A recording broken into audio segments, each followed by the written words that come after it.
Ouais. Je suis peut-être un fanboy du trailer, ouais. Y a quoi? Je me suis peut-être acheté un pull sur internet avec de l'argent.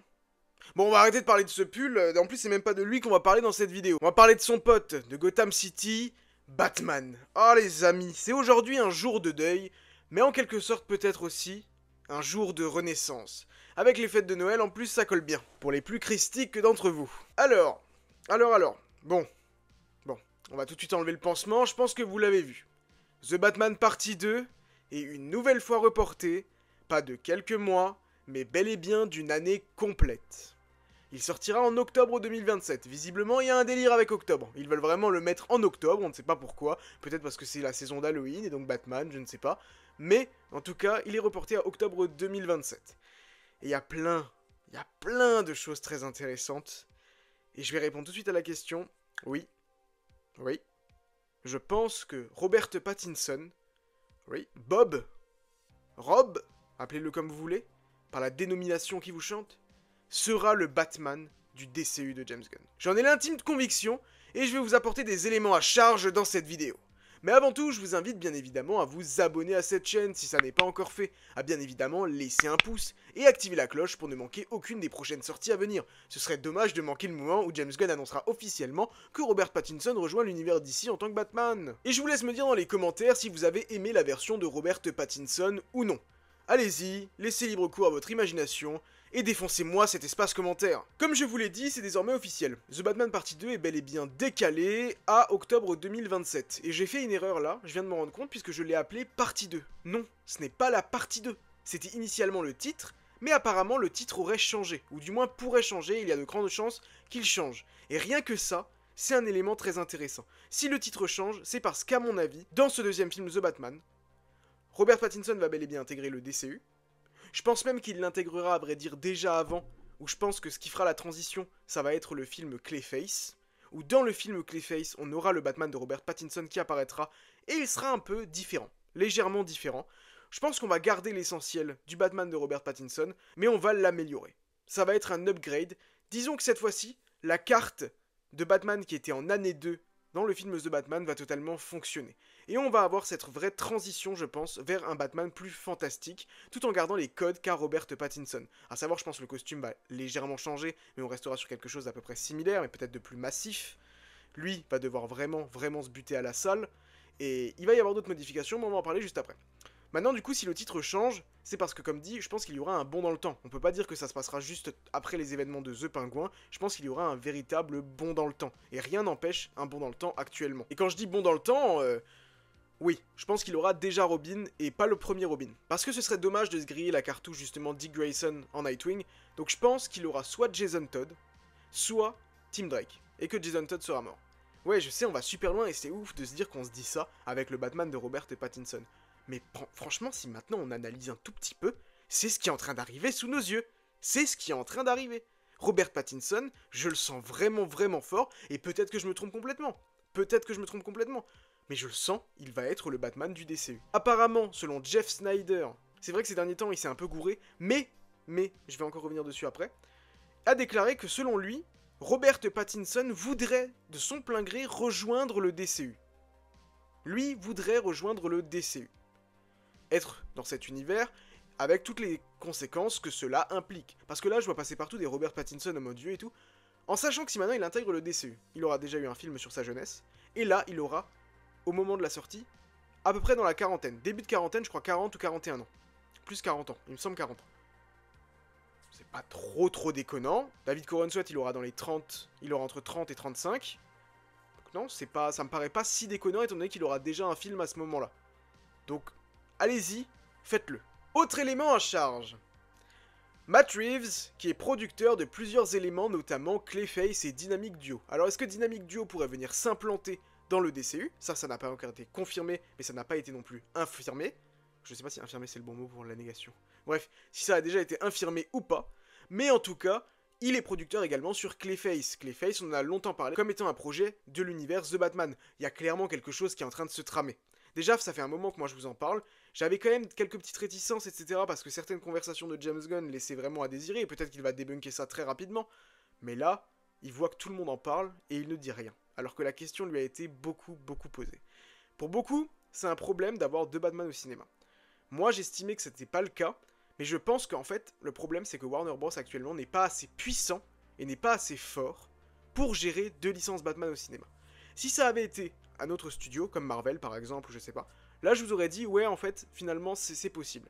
Mais Warner, je pense, à l'heure actuelle, dans l'état des choses, ne peut pas gérer 2 Batman au cinéma. Le film The Batman Partie 2, The Batman 2, encore un autre élément, aura des VFX très importants. Pour moi, il n'y a aucune raison que The Batman, si c'est bel et bien dans l'univers terre à terre et qu'il continue en Elseworld, ait besoin de VFX très importants. Le premier film n'en a pas eu, contrairement à un film comme Superman, etc. Donc il n'y a pas de raison. À moins qu'il y ait du fantastique et que du coup ça nécessite des VFX, avec une créature comme j'en sais rien, gueule d'argile par exemple.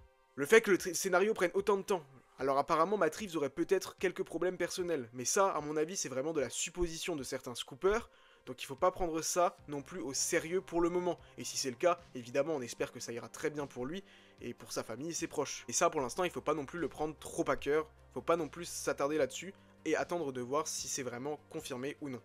Maintenant, comme dit, le scénario, le fait que ça prenne autant de temps, c'est parce qu'à mon avis, il a complètement changé. Si Pattinson intègre bel et bien le DCU en tant que Batman, alors oui, il va clairement y avoir des modifications majeures. Et donc, à mon avis, le scénario a été retravaillé de A à Z. Et ce qui est très cool, c'est que ça veut dire que le pingouin, Colin Farrell, pourrait s'incorporer dans cet univers. Et là, j'en vois plein qui me disent, et même moi, j'étais un des premiers à le dire, non mais le Batman de Robert Pattinson ne peut pas fonctionner dans l'univers fantastique de James Gunn. Je pense qu'il le peut, si il est modifié. Mais là où ça va être justement le challenge, si c'est le cas, c'est qu'il va falloir le modifier sans le dénaturer. C'est-à-dire pas rapporter un tout nouveau Batman joué par Robert Pattinson, mais qui n'a aucun rapport avec celui qui nous a été présenté. Il faut un Batman qui ait beaucoup plus d'expérience et que ça se voit, qu'il soit passé dans le monde fantastique. Et dans les comics, c'est à peu près ça. Il commence en combattant la pègre, etc. Puis dans le comics Un long Halloween en particulier, on sent la véritable transition entre la pègre et le Batman fantastique. Et bah il pourrait y avoir exactement la même chose, justement, dans ce DCU de James Gunn.